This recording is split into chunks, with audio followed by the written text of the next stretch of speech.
अस्सलामुअलैकुम, आप देख रहे हैं हो क्या रहा है। मैं हूं फैसल अब्बासी, आरिफ निज़ामी साहब साथ हैं। शुक्रिया निज़ामी साहब आपका। प्रोग्राम में हमें साबिक वज़ीर आज़म पाकिस्तान मुस्लिम लीग नून के सीनियर रहनुमा शाहिद खाकान अब्बासी साहब ने भी ज्वाइन किया है। बहुत शुक्रिया अब्बासी साहब, आपके वक्त का। आपसे गुफ्तगू करते हैं। पाकिस्तान में कोरोना के मरीज़ों की तादाद 38,000 के करीब पहुँच चुकी है, जो सरकारी आदाद शुमार हैं। और इसी तनाजुर में कल अहम फैसला किया गया, तालीमी इदारे भी बंद करने का ऐलान कर दिया गया। तालीमी इदारों में शरह इस इन्फेक्शन की 19% है। लेकिन इसके साथ साथ निज़ामी साहब, हम ये देख रहे हैं कि मुल्क में कोरोना को लेके सियासत भी उरूज पर है। PDM के अब तक की जो इत्तलात हैं जलसे शेड्यूल के मुताबिक हैं, मुल्तान का भी एंड देन लाहौर का भी। मरियम नवाज़ साहिबा भी, ये भी इत्तलात है निज़ामी साहब के, वो भी शिरकत करेंगी। लेकिन हुकूमत निज़ामी साहब जो इंगेज करना चाह रही है अपोजिशन को, कल जो पार्लिमानी लीडर्स की मीटिंग होनी है, सुनने में ये आ रहा है कि PDM वहाँ से भी इनकारी है। ये बैठेंगे नहीं तो बात नहीं करेंगे तो मसाइल हल कैसे होंगे? अब्बासी साहब सलाम अलैकुम, कैसे मिजाज है? अब सबसे पहले तो ये बताएं कि जी वाल साहब आप ठीक हैं ना? दुआ आपकी। ये बताएं कि ये मुल्क में कोरोना तो फैला हुआ है, लेकिन क्या ये कोरोना जो है ऑपोजिशन का जलसा करने के पेशावर की वजह से फैल गया? ये देखिए, बिल्कुल मुल्क में कोरोना है, तो क्या कोरोना सिर्फ PDM के जलसे में है?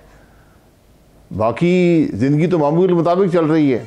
बाज़ार भी भरे हुए हैं, दुकानें भरी हुई हैं, शॉपिंग मॉल भरे हुए हैं, रेस्टोरेंट कैफ़े भरे हुए हैं, बसें भरी हुई हैं। तो क्या कोरोना सिर्फ PDM के जलसे में होता है? कोई हुकूमत की पॉलिसी नहीं है। पहले दिन से मैं ये कह रहा हूँ कि हम ये वाहिद मुल्क है दुनिया का जिसमें वफाकी हुकूमत कोई पॉलिसी नहीं बना सकी कि हमने कोरोना से कैसे निपटना है। पूरी दुनिया ने एक इवॉल्विंग पॉलिसी के तहत कोरोना का मुकाबला किया है। हमारी कोई पॉलिसी नहीं है, बस अल्लाह के रहम करम पे है। और ये अल्लाह का करम है इस मुल्क के अवाम पर कि ये हालात इससे ज़्यादा ख़राब नहीं हुए। हुकूमत का इसमें कोई ना इख्तियार रहा है, ना कोई पॉलिसी रही है, ना कोई कोशिश रही है। जब आप कहते हैं कि इख्तियार रही हैं इस हुकूमत के ख़िलाफ़, तो आपकी क्या मुराद होती है कि ये वज़ीर आज़म अपनी ताकत जो है एक्सरसाइज नहीं कर पाते, या और वज़ीर नहीं कर पाते, या एडमिनिस्ट्रेशन इनकी बात नहीं मानती? क्योंकि मीडिया पे तो छाए होते हैं हर वक्त वज़ीर आज़म, दिन में कई मरतबा आते हैं और वज़रा भी कोई ना कोई एक्टिविटी कर रहे होते हैं। तो इसको ज़रा एक्सप्लेन करेंगे कि आप आज आप कहते हैं कि बाख्तियार रही है?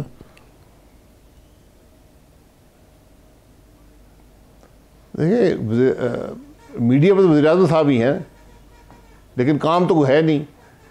क्या मईशत बेहतर हुई है? क्या महंगाई पे कंट्रोल हुआ है? क्या मुल्क की तरक्की हुई है, डेवलपमेंट हुई है? क्या आवाम को कोई रिलीफ मिला है? कुछ भी नहीं है। मैं कहता हूँ यार, कोरोना की पॉलिसी बता दें, 2 अल्फाज में बता दें कोरोना की पॉलिसी है क्या आपकी। यही कह दें कि मास्क पहना करें।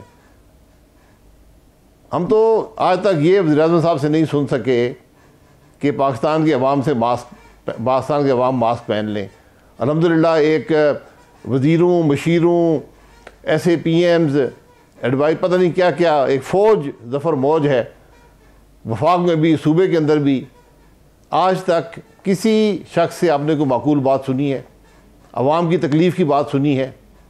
मुल्क के हालात की बात सुनी है?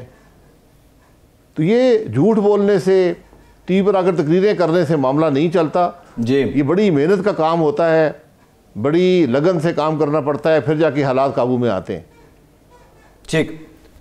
अब्बासी साहब, आप कह रहे हैं कोई पॉलिसी नहीं है। कल वर्ल्ड इकनॉमिक फोरम में पाकिस्तान स्ट्रेटजी डे मनाया जा रहा है और प्राइम मिनिस्टर ऑफ पाकिस्तान पूरी दुनिया को बताएंगे कि कोरोना के साथ कैसे लड़ा जाता है और पाकिस्तान की जो पॉलिसी है उससे मुतालिक भी बताएंगे। आप कह रहे हैं कि पॉलिसी नहीं है, दुनिया इदराक कर रही है।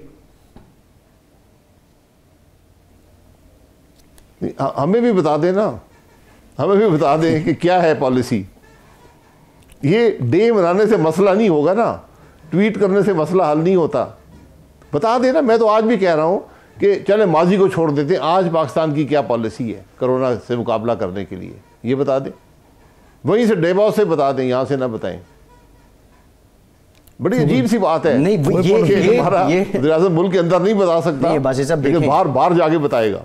ये जो दिन मना रहा है वो वर्ल्ड इकोनॉमिक फोरम मना रहा है, ये पाकिस्तान थोड़ी मना रहा है। और ये अगर वो ये दिन मना रहे हैं तो पाकिस्तान की पॉलिसी और कोरोना से जिस तरह पाकिस्तानी हुकूमत ने निपटा है उसका इदराक कर रहे हैं ना कि कामयाब है ये, और बाकी दुनिया को प्राइम मिनिस्टर कर वर्चुअली बताएंगे, डिवोर्स तो नहीं जा रहे। तो जी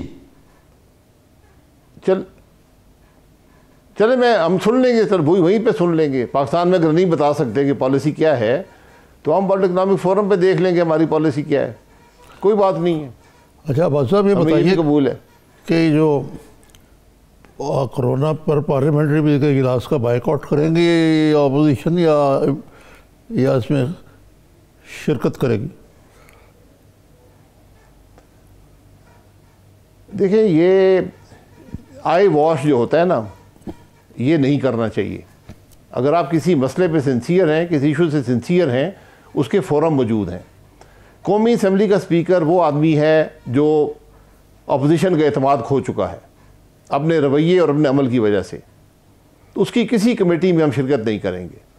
दूसरी बात यह है कि कौमी असम्बली के स्पीकर को पार्लियामान की कमेटी बुलाने का और उसको चेयर करने का कोई इख्तियार नहीं है, ऐसा कोई चीज़ नहीं है। ये कोरोना एक बहुत बड़ा इशू है मुल्क का, इसको हम बारहा असम्बली में लाए हैं, इस पर कौमी असम्बली के स्पीकर ने डिबेट नहीं होने दी। तो आज अगर कोई पॉलिसी हुकूमत की है तो हुकूमत उसको लाए असम्बली के फ्लोर पर, सेनेट के फ्लोर पर, वहाँ वो पॉलिसी पेश करे, उस पर बहस होगी, उस पर बात की जाएगी कि इसमें क्या बेहतरी हो सकती है, क्या इसके अंदर चीज़ें अच्छी हैं, क्या ख़राबियाँ हैं। ये कौमी असम्बली का फ्लोर और कौमी और सेनेट का फ्लोर ये डिसाइड करता है, ये स्पीकर की गैर पार्लिमानी कमेटी नहीं करती।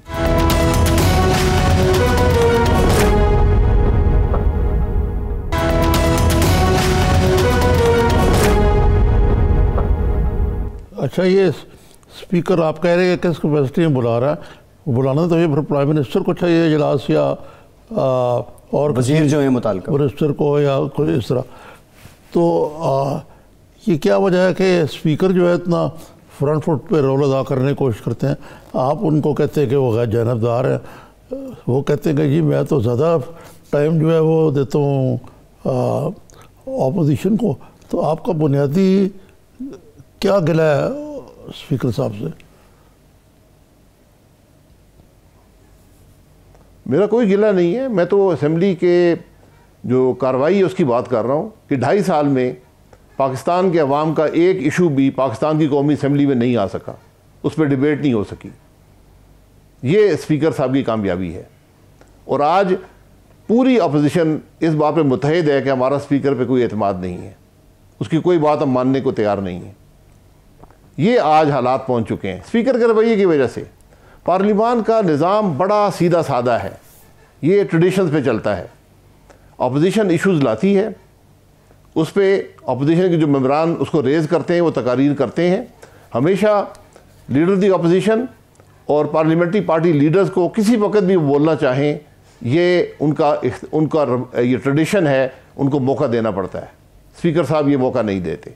ना ही कोई असेंबली की में मोशन अपोजिशन का एडमिट किया जाता है जो हकीकी मानों में वक्त की ज़रूरत हो। डिबेट जब होती है, एक आदमी अपोजिशन से बोलता है, एक वफाकी वजीर उठता है और गालियां निकालता है, स्पीकर उसको रोकता नहीं है। तरीका ये है जब अपोजिशन मेंबरान बोल ले, उस इशू पर एक वजीर उठकर हुकूमत का मौक़िफ़ देता है। ये होगा तो पार्लियामान चलेगी। स्पीकर का काम ये है कोई शख्स अपने दायरे से बाहर निकले, उसका माइक बंद कर दे, उसको रोक दे। स्पीकर साहब आज तक ये नहीं कर पाए। इसी वजह से आज असेंबली मफलूज है और पाकिस्तान के अवाम का कोई इशू भी असेंबली के अंदर डिस्कस नहीं हो पाता। ठीक है अब्बासी साहब, स्पीकर पे आपको एतमाद नहीं है तो तहरीक अदम एतमाद क्यों नहीं ले आती ओपोजिशन? अब तो PDM की छतरी तले इत्तेहाद भी है आपका। तहरीक अदम एतमाद नंबरों पे होती है, तो तहरीक अदम एतमाद तो नंबर तो हमारे पास नहीं है। बड़ी सीधी सी बात है। देखिए, असेंबली अददी बर्तरी पर नहीं चलती, असेंबली रवैये और ट्रेडिशन पे चलती है। रवायात क्या हैं, रवैया और रवायात, ये असम्बली का मकसद होता है, इस पे असम्बली चलती है। ये आज बदकिस्मती से हुकूमत भी इससे नावाकिफ़ है, स्पीकर भी नावाकिफ़ है। वो ये बात भूल गए हैं कि हमारे दौर में असम्बली कैसे चला करती थी। ज़रा उस वक्त की जो कार्रवाई है उसकी टेप्स देख लें तो आपको इल्म हो जाएगा। तो अब्बासी साहब, आपको क्या लगता है कि ये हुकूमत और अपोजिशन के जो तल्लुकात वक़ार हैं उनमें को मिस सिग्नल आते हैं? मसलन ये कि जी इलेक्शन रिफॉर्म्स कर लेते हैं जी बैठ के, यानी सिस्टम में बदल देते हैं शो ऑफ हैंड्स के जरिए, जी शो ऑफ इलेक्ट्रॉनिक वोटिंग और ये और वो इलेक्ट्रॉनिक रिफॉर्म्स। तो एक तरफ तो आपको वो ये ऑफ़र करते हैं, दूसरी तरफ तावन जो है उसका फुकदान इतना है कि आप जैसे कह रहे हैं कि स्पीकर मौका ही नहीं देता अपोजिशन को बोलने का। जी एक हकीकत है, ये असम्बली मफलूज हो चुकी है। एक खलीज है हुकूमत और अपोजिशन के दरमियान, वो खलीज स्पीकर साहब उसको ब्रिज करने में नाकाम रहे हैं। इसमें कसूरवार ठहराना चाहे तो आप वो खुद कार्रवाई देख लें। असम्बली चलती है हुकूमती रवैये से। जब हुकूमत का प्राइम मिनिस्टर, हुकूमत का वज़ीर आज़म, leader of the house opposition को धमकियां देने से, हर हफ्ते धमकियां देने से इज्तनाब ना करे, गालियां निकाले, मुंह पे हाथ फेरे, तो कौन सी असम्बली चलेगी, कौन सी अवाम की बात होगी? आज हालत ये है कि वज़ीर आज़म भी हाउस के अंदर तकरीर करने के काबिल नहीं है। ये हुकूमती रवैये का हासिल है।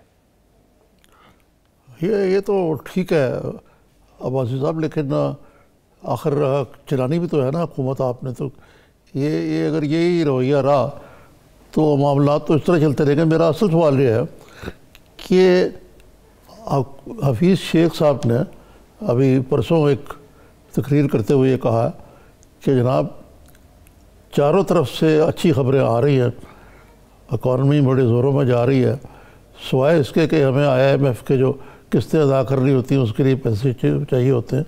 लेकिन सत्तो खैर है, मेरा सवाल ये आपसे ये है कि अगर सत्तो खैर है तो फिर IMF के प्रोग्राम में जाने की ज़रूरत क्या है? उनको कहें भाई बोरिया बरसा अपना संभालें और हमें अपना काम करने दें, हमारे पास तो बड़े पैसे।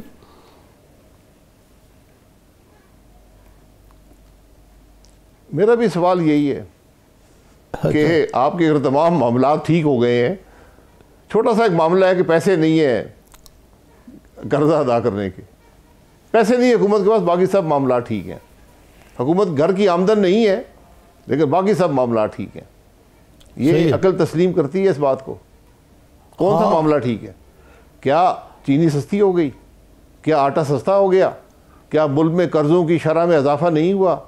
क्या मुल्क की तरक्की ख़त्म नहीं हो गई? क्या बेरोज़गारी बढ़ नहीं गई? कौन सी अचीवमेंट है? बड़ी अजीब बातें हैं। वज़ीर आज़म साहब देखें, ये तरीका ये है कि इतना झूठ बोलें, ये इतना झूठ बोल चुके हैं कि अपने झूठ पर यकीन करना शुरू कर दिए।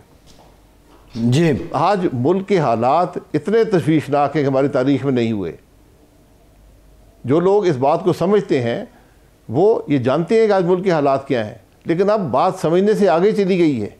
अब हर शख्स महसूस कर रहा है।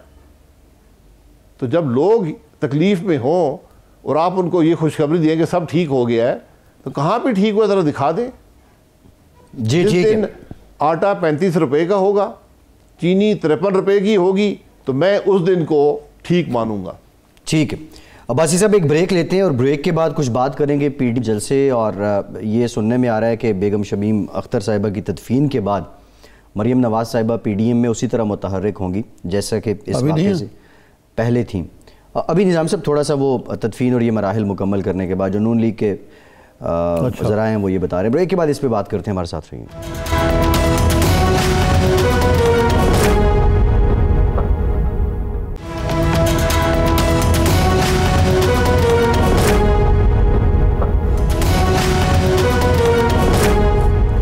ब्रेक के बाद एक बार फिर से आपको खुशामदीद कहेंगे। साबिक वज़ीर आज़म शाहिद खाकान अब्बासी साहब भी हमारे साथ मौजूद हैं। नवाज शरीफ साहब और शहबाज शरीफ साहब की वालिदा बेगम शमीम अख्तर साहिबा की रहलत से मुतालिक बात करेंगे। बड़ी डेवलपमेंट ये है कि शहबाज शरीफ और हमज़ा शहबाज को 5 दिन के लिए पैरोल पर रिहा करने का फ़ैसला कर लिया है, पंजाब की काबीना ने मंजूरी दे दी है। और दूसरी डेवलपमेंट ये है कि मुख्तलिफ जो निज़ामी साहब मुल्क के सियासी काबरीन हैं उनकी जानिब से रब्ते किए जा रहे हैं। आसिफ जरदारी साहब ने भी और चौधरी शुजात हुसैन साहब ने भी नवाज शरीफ साहब से टेलीफोनिक रब्ता किया है, ताज़ियत की है। नून लीग कुछ मुतमईन नज़र नहीं आती है क्योंकि उन्होंने 2 हफ़्ते की इस्तदा की थी कि पैरोल पे 2 हफ़्ते के लिए रिहा किया जाए इन दोनों शख्सियात को, और अब 5 दिन जो हैं वो दिए गए हैं। और कहा यह जा रहा है कि जब बेगम कुलसूम नवाज साहिबा का इंतकाल हुआ तो उस वक्त नवाज शरीफ साहब को भी 5 दिन के लिए ही रिहाई दी गई थी। ये आपको क्या लगता है, बैलेंस है, एनफ हैं 5 दिन निज़ामी साहब? नहीं, ये तो कोई बैलेंस नहीं, ये तो एक सेंस ऑफ इनसिक्योरिटी है, एक पर्सनल ट्रेजेडी है उनकी, फैमिली की। अगर 1 हफ्ता दे देते हैं, 10 दिन दे देते हैं, 12 दिन, चले आप 2 हफ्ते नहीं देते, थोड़ी सी कम दे देते। ये तो मेरा ख्याल है पेटी माइंडेडनेस लगती है मुझे। ठीक जी अब्बासी साहब, आपका क्या राय है इस बारे में? देखिए, ये हुकूमत की ज़हनियत की अक्कासी करती है सारी बात। यहाँ पर अप्लाई करने की ज़रूरत नहीं होनी चाहिए थी। हुकूमत खुद जानती है शहबाज शरीफ साहब एक केस में मुल्ज़िम हैं, झूठा केस है, इसमें कोई शुबा नहीं है, लेकिन उन पर उनको तो जेल में ही नहीं होना चाहिए। पाकिस्तान में सैकड़ों केस चल रहे हैं नैब के, वो लोग जेल में नहीं हैं, शहबाज शरीफ साहब जेल में हैं।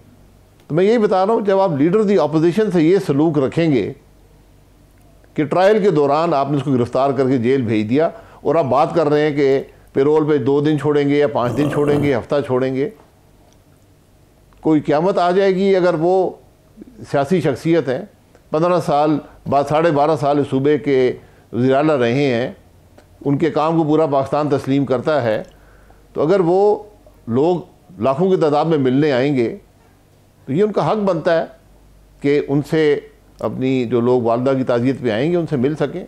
हुकूमत नहीं चाहती तो ये उसकी मर्ज़ी है, कोई ये भीख मांगने की बात नहीं है, लेकिन ज़हनी वुसअत की ज़रूरत है आज मुल्क में। अगर आप मुझसे पूछेंगे कि एक चीज़ क्या चाहिए तो ज़हन में वुसअत चाहिए।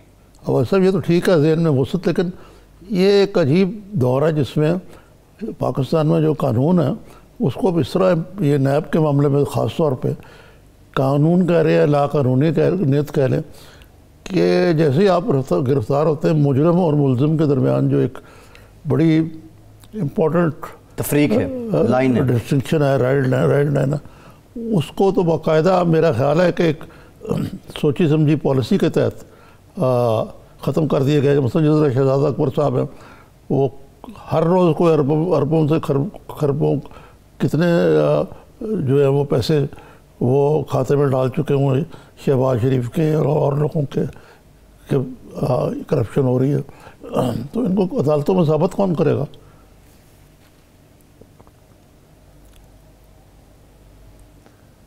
यही बात है ना। देखें, कानून है, कानून के इख्तियारात इस्तेमाल करने के लिए शख्सियात लगाई जाती हैं। नैब का चेयरमैन एक सुप्रीम कोर्ट का जज रहा है, क्या उसको कानून का पता नहीं है? क्या कानून सब के लिए बराबर नहीं है? ये 2 चीज़ें अगर आज आप ज़हन नशीन कर लें तो ये आज हकीकत है कि मुल्क जो है वो उसकी में हुकूमत के ना चलने की सबसे बड़ी वजह आज नैब है। कोई अफसर काम करने को तैयार नहीं है। तो आपने चंद अफराद को की सियासत दबाने के लिए, सियासत को में लोगों को डराने धमकाने के लिए जो नैब की ये इंतकामी कार्रवाइयाँ शुरू की हुई हैं, उसकी वजह से आपने पूरा मुल्क मफलूज कर दिया। आज तक एक करप्शन का केस ना नवाज शरीफ पे लग सका, ना शहबाज शरीफ पे लग सका, ना हमारी हुकूमतों पे लग सका। नहीं, लेकिन मकसद तो आप आज देख लें 2.5 साल के बाद भी करप्शन का कोई केस नहीं है। नहीं, अब साहब मतलब ये नहीं है कि इनका केसेस का कोई डिसाइड करें। मकसद तो ये है ना कि अपोजिशन की तलाबें कसी से हैं और इसी तरीके से हुकूमत चलाई जाए।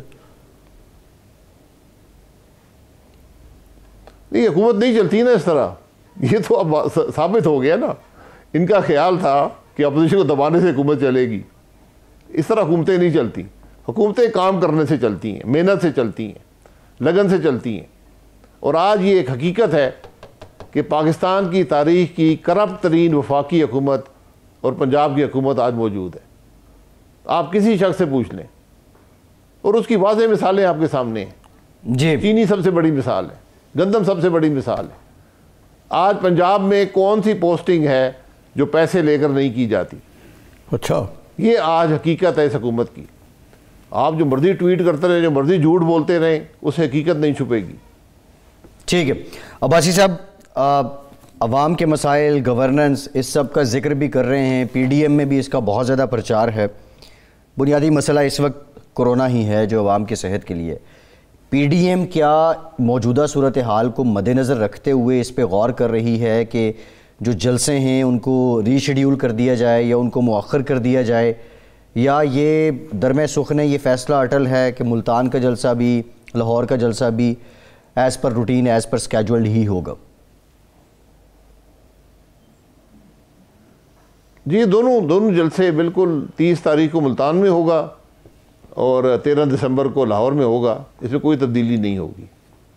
मैंने पहले कहा कि हुकूमत की कोई पॉलिसी नहीं है। जब बाज़ार भरे हैं, सारा पाकिस्तान आज़ाद है, कोई लॉकडाउन नहीं है, तो फिर जलसे में लॉकडाउन क्यों होगा? आज मुकम्मल बात है ना अब्बासी साहब, आज लोग मुकम्मल लॉकडाउन अनाउंस कर दे, बसों में महफूज हैं, बाजार में महफूज हैं। जी, आज हुकूमत मुकम्मल लॉकडाउन नाफिज कर दे। लॉकडाउन हुआ तो फिर हम भी उसको देख लेंगे, हम भी उसको देख लेंगे, हम भी जलसे को देख लेंगे। उसके बारे में क्या करना है? अगर एक हुकूमती पॉलिसी सामने आती है जो सारे पाकिस्तान पर जिसका इतलाक हो, तो हम भी उसके मुताबिक देख लेंगे। लेकिन इस वक्त तो कोई पॉलिसी नहीं है और आज हुकूमत को ये इल्म नहीं है कि पॉलिसी क्या होनी चाहिए।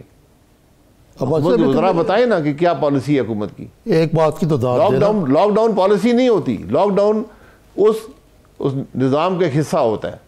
लेकिन अब्बासी साहब, मेरा एक सवाल है ज़रा हट के इससे, खारजा पॉलिसी के मामले में, कि जी एक बात की तो दाद दें कि अब हम एटमी ताकतों से भी आंखों में आंखें डाल के बात करते हैं।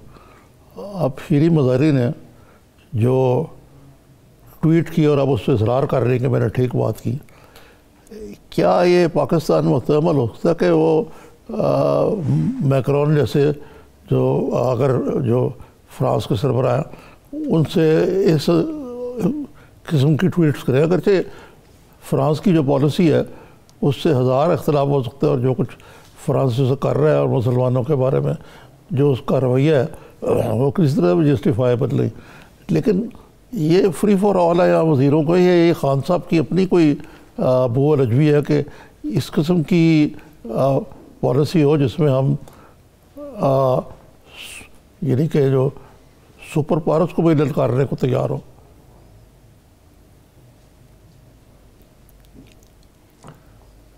देखिए, मैं इसके बारे में क्या कह सकता हूँ। जब वज़ीर बोलता है उसको इस बात का एहसास होना चाहिए कि वो काबीना की नुमाइंदगी कर रहा होता है।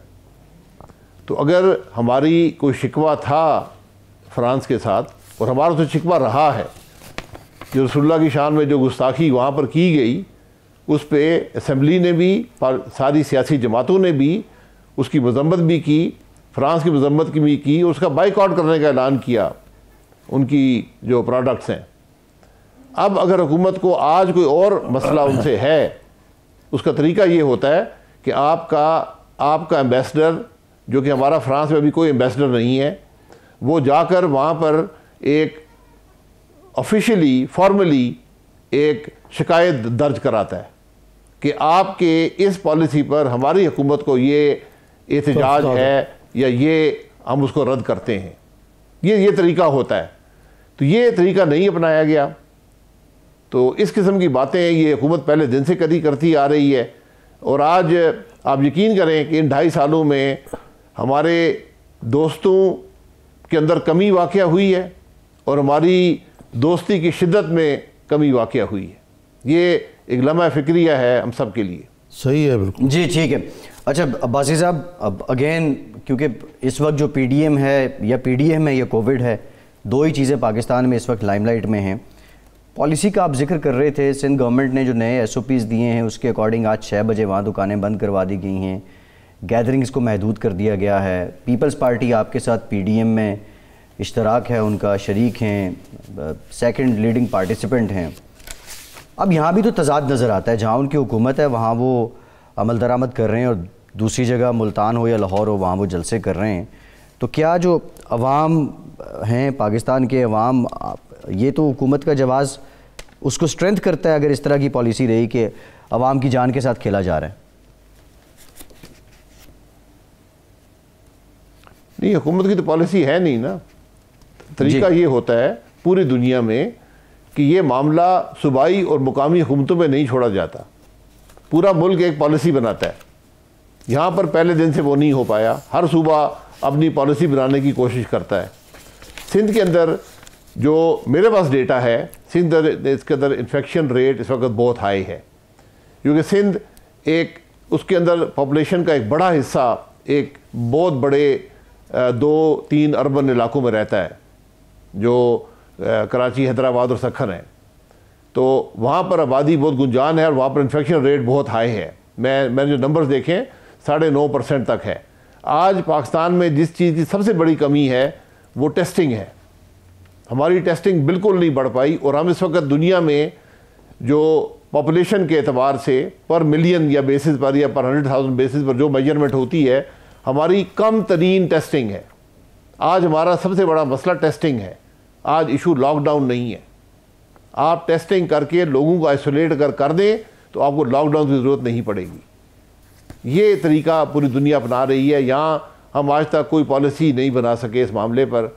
सिंध गवर्नमेंट ने क्योंकि अपने हाई इन्फेक्शन रेट को देखते हुए उन्होंने एक पार्शल लॉकडाउन या जो भी उसको समझें वो कर दिया है अपने तौर पर। वफाक का उससे कोई ताल्लुक़ नहीं है। वफाक आज भी हमेशा की तरह खामोश बैठा है। पंजाब हुकूमत जो वफाक को देखती रहती है सुबह से शाम तक, वो भी खामोश बैठी है। लेकिन जब जलसा करीब आएगा तो यकीनन उनको लॉकडाउन याद आ जाएगा। आबादी साहब, ये गिलगित बल्तिस्तान अमन का गहवरा होता था। तारीख में पहली दफ़ा वहाँ हंगामे हुए हैं, लोगों ने सरकारी दफ्तरों को जला दिया है, गाड़ियाँ नज़र आतिश कर दी गई हैं। ये वो अच्छे ये इलेक्शन हुए हैं कि ना तो इलेक्शन को मान रहा है, ना कानून और अमन आमा की जो सूरत हाल है कोई बेहतर होने के बजाय ख़राब से ख़राब तर है। तो ये जो मामला शुरू हुआ है ये कहाँ जाके ख़त्म होगा? देखिए, ये वही मामले हैं जो पाकिस्तान के अंदर भी हुआ 2018 में। लोग तोड़े गए, इलेक्शन में धांधली की गई, पैसे लगे। ये इलेक्शन के दिन धांधली की गई कि स्लो वोटिंग हो रही है, कि जाली वोट डाले जा रहे हैं। जिन उम्मीदवारों की ना कैंपेन थी ना उनको कोई पहचानता है वहाँ पर, वो कामयाब हो जाते हैं। तो जब ये चीज़ें होंगी तो अवाम में पहले ही एक गुस्सा है इन बातों पर। वो समझते हैं कि हमारी इमारत में खयानत पाकिस्तान में हुई, अब वो गिलगित बल्तिस्तान में भी हो गई। तो हमने बदकिस्मती से इन 2.5 सालों में सीखा कुछ नहीं है कि जो आज हमारी मईशत तबाह हुई है, जो आज मुल्क में परेशानी है, जो महंगाई है, जो बेरोज़गारी है, उसकी बुनियादी वजह 2018 का इलेक्शन है। ये बात आज पाकिस्तान का बच्चा बच्चा जानता है, लेकिन फिर भी हम बाज नहीं आते और वही चीज़ें जाकर गिलगित बल्तिस्तान में करते हैं। कल हिंदुस्तान क्या कहेगा, कल दुनिया क्या कहेगी कि एक 16 लाख की आबादी में अगर आप इलेक्शन में धांधली करने पर तैयार हों तो फिर 22 करोड़ के मुल्क में भी धांधली करेंगे। ये हमारी बदकिस्मती है कि हमने कुछ सबक हासिल नहीं किया जो कुछ माजी में हमने किया है। आबादी साहब, फिर हम किस मुँह से कश्मीर के अंदर जो कुछ हो रहा है उसकी मजम्मत करते हैं जब हम खुद इलेक्शन नहीं करवा सकते? जी मैं यही कह रहा हूँ कि हम अपने इलेक्शनों को मुतनाज़ा बनाकर मामूली फ़ायदे हासिल करने के लिए हम अपनी पूरी इज़्ज़त साख पर लगाने को तैयार होते हैं। हम मईशत को हमने साख पर लगा दिया, हमने मुल्क में अवाम को तकलीफ़ में डाल दिया, तरक्की ख़त्म कर दी। किस मकसद के लिए? इलेक्शन में धांधली के लिए। अच्छा, फलाना ना आ पाए, फलाना आ जाए। ये बताइए कि ये चीज़ें नहीं चलती। ये जब जितनी जल्दी हम ये समझ लेंगे। ये बताइए कि जो वज़ीर आला आप पंजाब हैं, बुज़दार, इनका को आपको चल चलाओ लगता है या ऐसे ही चाय की पहली में तूफान है?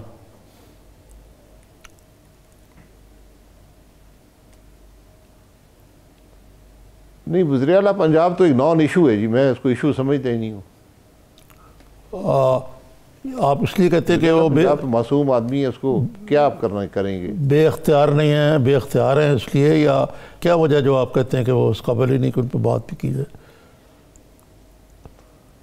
देखिए, वो वैसे भी बेख्तियार हैं, उनको आप बाख्तियार भी कर दे तो बेख्तियार ही रहेंगे। निज़ामी साहब, एक जो इन्फॉर्मेशन आई थी, जो PDM का मुशावरती इजलास हुआ था, उसमें पीपल्स पार्टी की सजेशन थी कि ये वोट ऑफ नो कॉन्फिडेंस और ये हटाने का सिलसिला जो है ये पंजाब से शुरू किया जाए, बुज़दार साहब जो है पहले उनको ज़रा निशाना बनाया जाए।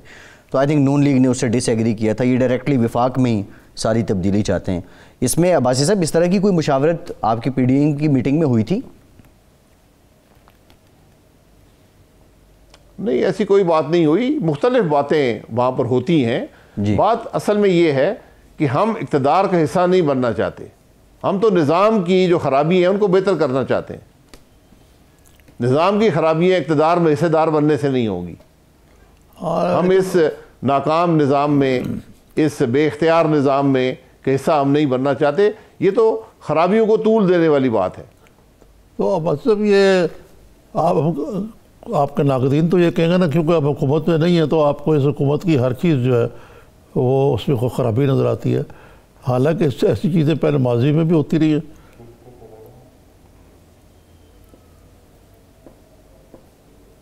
नहीं, मैं आपको भी कहता हूँ, भाई साहब को भी कहता हूँ, नाज़रीन को भी कहता हूँ कि 2.5 साल में एक मुस्बत काम इस हुकूमत का बता दें। करंट अकाउंट डेफिसिट अगर नहीं है तो फिर ये 2018 के इलेक्शन की नाकामी है। मैं आपको बता रहा था कि हमारे गैर नुमाइंदा हुकूमत आज इक़्तिदार में है। वज़ीर ख़जाना हमारे कह रहे हैं कि हर तरफ से अच्छी खबरें आ रही हैं और आप कह रहे हैं कि कोई अच्छी खबर। करंट अकाउंट डेफिसिट हमारा देखें कितना कम हो गया है। अब्बासी साहब, कहाँ पे आप छोड़ के गए थे ये, और कितने अच्छे हैं बातें जो कागज़ों में हैं, मौजूद हैं। यह अलहदा बात है कि अवाम की हालत पतली है।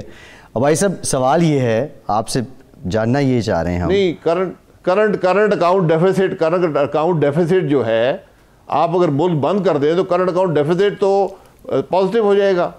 जी ठीक है। हाँ नहीं यार, जिस तरह का जी करंट अकाउंट डेफिसिट माली खसारा नहीं होता, सिर्फ डॉलरों की कमी होती है, इंपोर्ट और एक्सपोर्ट की। अगर तरक्की बंद हो जाए जी 9% इंपोर्ट हमारी कम हुई है, 1% हमारी एक्सपोर्ट बढ़ गई है लास्ट जो हमारे पास स्टैट्स आए हैं। लेकिन अब्बासी साहब, सवाल निज़ामी साहब ये है अब्बासी साहब से। अब्बासी साहब देखें, अभी जो स्पीकर साहब ने कमेटी बनाई उसमें आप बैठना नहीं चाह रहे। लास्ट जो एक ब्रीफिंग थी GB को लेके, सिक्योरिटी जो ओहदेदारान है उन्होंने देनी थी, वो भी नहीं हो सकी, अपोजिशन उसमें भी नहीं गई। जो इलेक्टोरल रिफॉर्म्स के लिए कमेटी है उससे मुतालिक भी सुनने में आ रहा है कि उसमें भी आप कोऑपरेशन नहीं कर रहे हैं। सड़कों पे आप जलसे भी कर रहे हैं। अल्टीमेट यकनुकाती एजेंडा PDM का क्या है? आप लोग चाहते क्या हैं और कब तक चाहते हैं?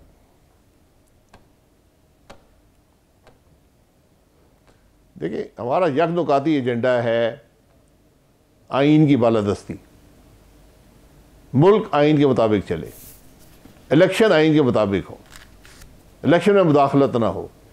ये यकनुकाती एजेंडा है। जिस दिन आप ये करेंगे मुल्क में बेहतरी होगी। ये अपने आप को धोखा मत दें।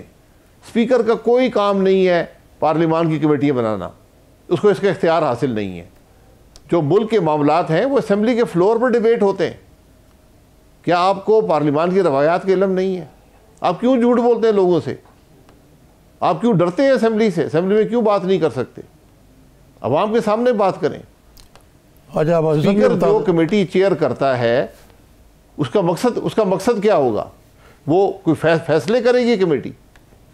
अब सब कोई तमाशा है, कोई सिनेमा है? अब आपने तारीखें देनी शुरू कर दी हैं कि जी पहले दिसंबर तो अब जनवरी में हुकूमत जा रही है। ये किस इंफॉर्मेशन की बुनियाद पे है, या अंदाजे या दुआ आपकी चली है? नहीं, हमने कभी तारीख नहीं दी। हुकूमत तो गई हुई है, हुकूमत तो आज उसका वजूद ही नहीं है। आप जितने दिन रखना चाहते हैं उसको रख लें। मैं तो ये कहता हूँ जब ये दस्ते शफकत हटेगा तो फिर ही मामलात मुल्क के बेहतर होंगे। एक ख़राबी है, एक गलती है, एक निज़ाम हाइब्रिड है जो नाकाम हो गया। जितनी जल्दी इस गलती का एतराफ़ कर लें और मुस्तकबिल में आइन की बालादस्ती की बात करें तो मुल्क बेहतर होगा, वरना मुश्किल हालात हैं। जी ठीक, बहुत शुक्रिया। साबिक वज़ीर-ए-आज़म पाकिस्तान शाहिद खाकान अब्बासी साहब, आप मौजूद थे। एक ब्रेक लेते हैं और ब्रेक के बाद कुछ दीगर मामलात पे बात करेंगे। हमारे साथ रहिए।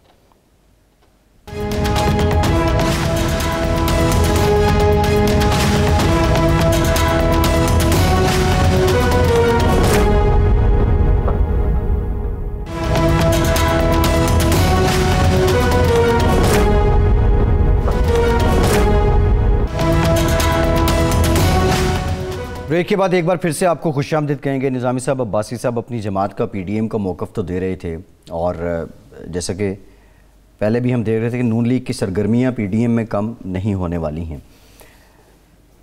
क्या जो इनके टारगेट्स हैं वो ये अचीव कर लेंगे? क्योंकि देखिए तज़ाद तो यहाँ भी है बहुत सी पॉलिसीज़ में ना इनकी। नहीं, ये टारगेट किस किस्म के टारगेट्स? अब ये कह रहे हैं आइन की बालादस्ती, दूसरे मानो ये कह रहे हैं कि आइन की बालादस्ती। बताइए, आइन की बालादस्ती जो है जी, ये एक ऐसा एक मफरूज़ा है कि हुकूमत कहती है हम आइन की बालादस्ती के लिए लड़ रहे हैं, कायम है, हमारा काम ही है, हमें उन्होंने इलेक्ट किया आइन की बालादस्ती के लिए। अपोजिशन का तक क्या कलाम रहा है, आइन की बालादस्ती, आइन की बालादस्ती, आइन की बालादस्ती। तो आइन की बालादस्ती है क्या? कहते आप डिफाइन कर दें मुझे। नहीं, मेरा यही सवाल है निज़ामी साहब। अब्बासी साहब की बातों से ये लग रहा है ये चाहते हैं कि ये हुकूमत घर जाएगी तो आइन की बालादस्ती होगी, और आइन की बालादस्ती तब होगी जब अवाम का जो रियल मैंडेट है वो लोग जाके ईवान में बैठेंगे।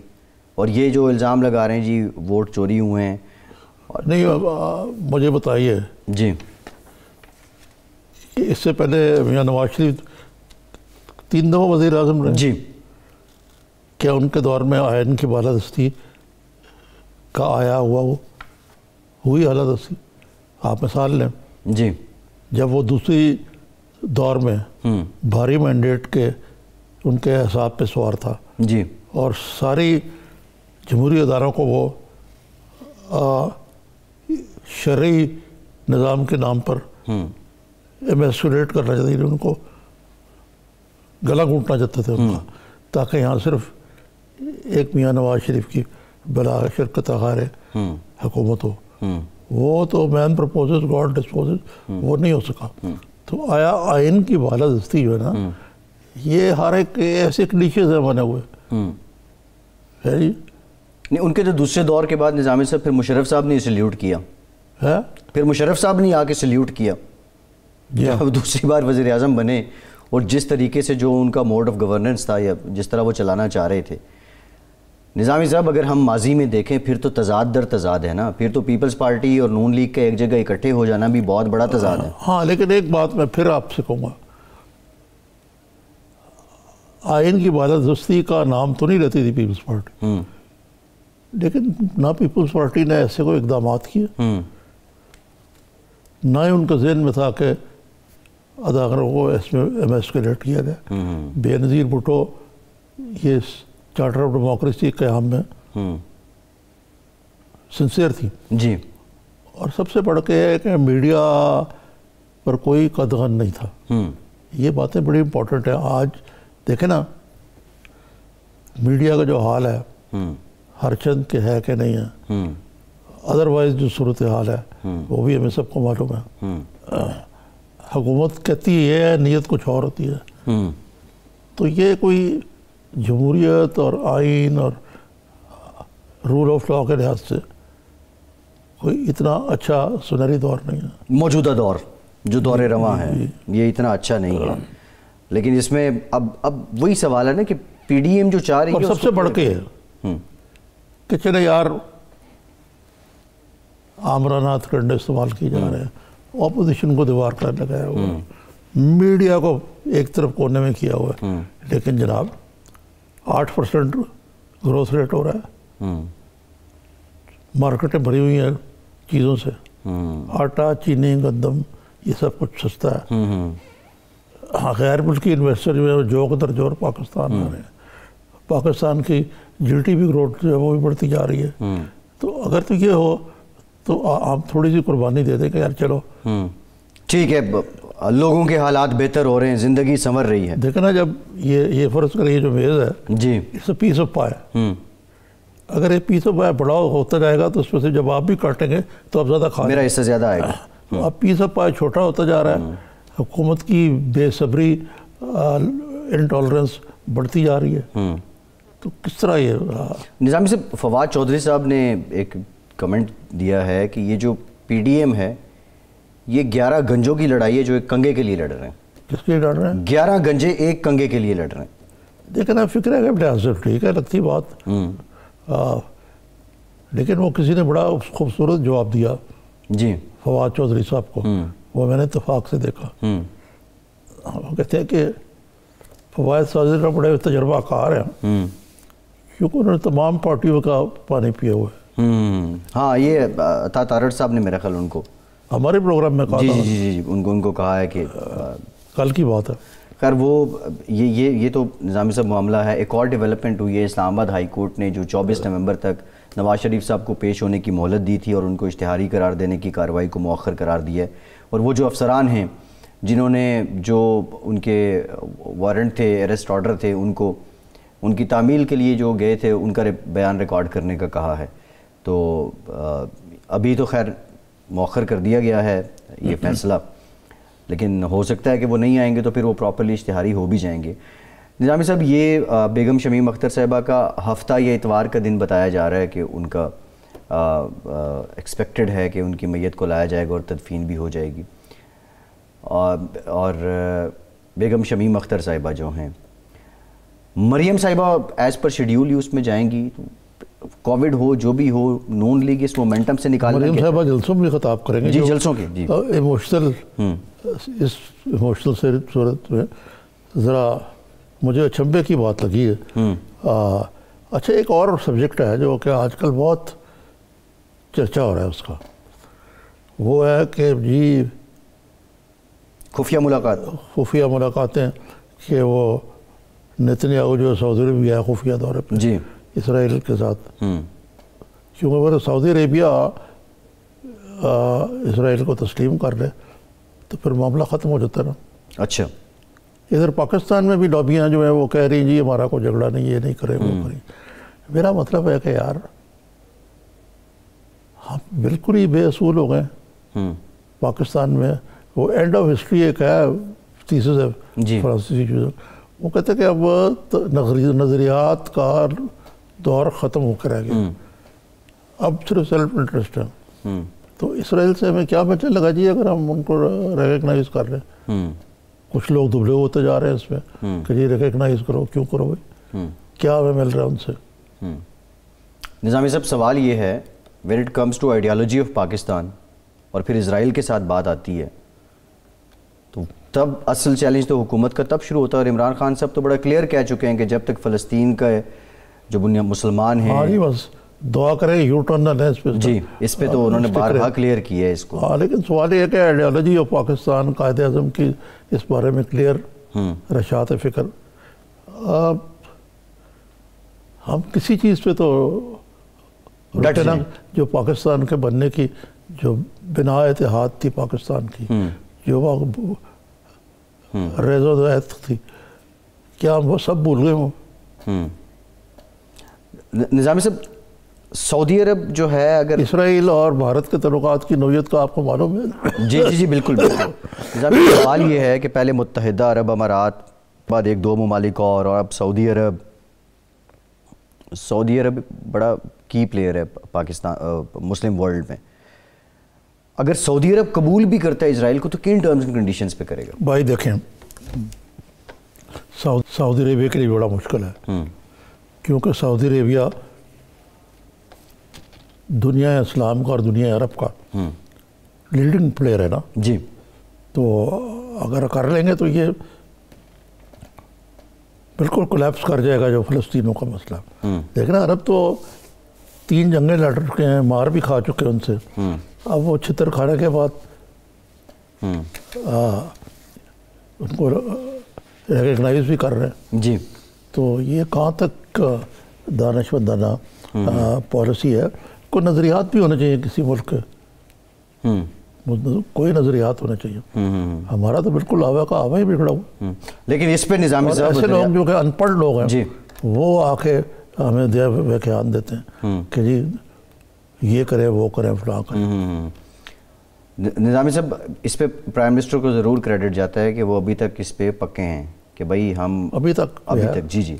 और बात दूसरी आप वाली है, निज़ामी साहब, कोर कमांडर्स कॉन्फ्रेंस हुई है LOC पे, मकबूजा वादी में कश्मीर में जो भारतीय मज़ालिम हैं उसका भी जायज़ा लिया गया है, जो इस वक्त जियो स्ट्रेटेजिक कंडीशंस हैं उसका भी जायज़ा लिया गया है, और अगेन वो जो आदा किया गया है जी हाँ। नहीं वो इसमें तो देखे ना कोई मैं आज फिरदौस शहबान साहब का बयान नहीं पढ़ रहा था जी कि कश्मीर के मामले में किसी भी सियासी जमात में इख्तलाफ नहीं है, और फ़ौज जो है हमारी वो बड़ी बहादुरी से एक भारतीय दरिंदों का मुकाबला कर रही है। बिल्कुल ठीक है। निज़ामी साहब, प्रोग्राम का वक्त खत्म हो गया। शुक्रिया आपका, आज के प्रोग्राम से इतना ही।